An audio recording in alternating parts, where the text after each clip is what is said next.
Hello, Richard from budgetguitarist.com. So my number one Strat is this one. This is basically an American Strat with a Mexican body. It's got an American neck, jumbo frets, locking tuners, Texas special pickups, Graph-Tech saddles. It sounds great, it plays great, and it's really good for that overdriven Strat sound that I love so much, that kind of Stevie Ray Vaughan-ish. These pickups are not designed for super bell tone clarity, right? And because of that, I put together this parts caster. So this has got a GFS body, Mighty neck, GFS pickups, hardware from an old Strat, and I built it because I wanted to get some lower output pickups and have that kind of bell-like tone. It's a good guitar. It's not a great one, but you know, it's fine. So why would I buy an Affinity Strat then? Well, because I wanted a guitar with a humbucker in the bridge and two single coils, which is called an HSS, and it's very versatile. If I'm playing a gig and I break a string on my PRS, I want another humbucker guitar around. And if I break a string on my Strat, I want another guitar that's a Strat with single coils. But I was also inspired to buy an Affinity HSS Strat because one of my musical heroes, John Mitchell, plays one. John plays guitar and sings in Frost, who are currently my favorite prog rock band. So Frost, he plays in Arena, he does Lonely Robot, he tours the world with a small collection of guitars, and two of them are Squier Affinity Strats. If they're good enough for John Mitchell, they're more than good enough for me. So I went on Amazon and I bought an Olympic white Strat similar to one of the ones that John has. I paid $229 for it, and it arrived. I apologize for the crappy audio. I'm using the mic on the phone because it's new guitar day here and I can't wait to open it. I can't be bothered to hook up microphones and stuff. I just want to open the thing. So let's see what we got. I like how it says Fender on the box, even though it's not a Fender, it's a Squier. Nice touch. Okay. So I got a little cardboard bridge. That'll come in handy if I want to build like a little miniature town, and this could be like cars could drive over it. Oh, okay. Let's do it this way. Okay, so now you can see better. Well, we have plenty of packing. It is packed pretty securely. Yeah. We got a box around the neck. Nothing in the box. A lot of padding. Look at this little silver thing up top here. This is funky. So here's we've got this silver Jiffy Pop type bag with one of these things that you're not supposed to eat, one of these in it. And that was around the headstock. And then we appear to have a vibrato bar. We got a vibrato bar, which screws in, and then we've got a hex wrench for the truss rod. And then there's two little wrenches in here, which I assume they're two different sizes. So that's going to be for adjusting probably the bridge. Saddles, you know. So that's cool. Oh, isn't that pretty? So I got this on Amazon. I paid $229 for it. And it is an HSS Affinity Squier Strat. And in Olympic white. And the pick guard, if I hit the light just right, it's like black sparkle. It's like a gray, dark gray sparkle is what it is. It's really slick looking. The pictures online didn't do it justice. Like this, I'm really impressed with the look of this thing. Man, this is cool. I've got a tremolo with a 2-screw design instead of vintage, which used to be something that Fender would upcharge for.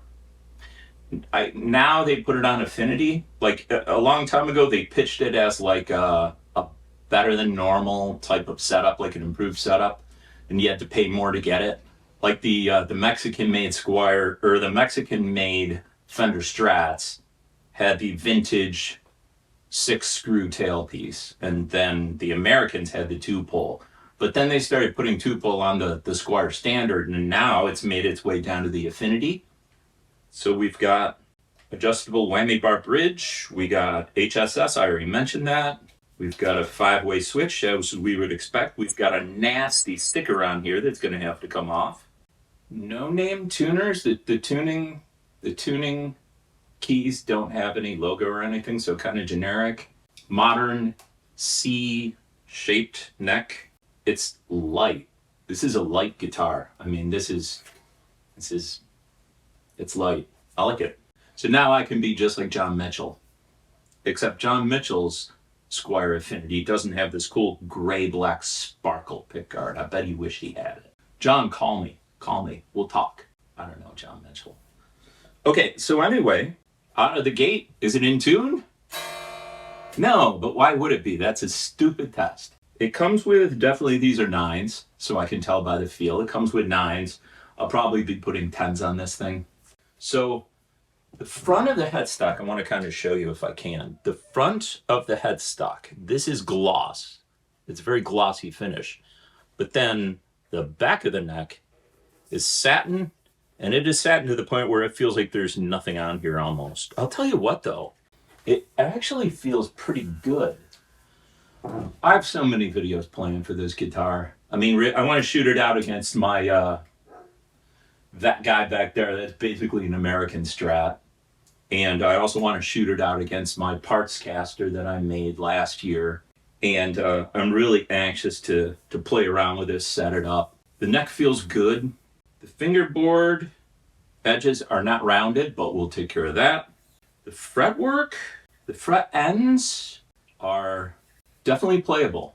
Like, if you're anybody but me, if you're like a beginning guitar player and you get this Strat, Squier Affinity, at least in the case of mine, there's no problem with the fret ends. I'm still going to adjust them because I'm ridiculous. I adjust everything.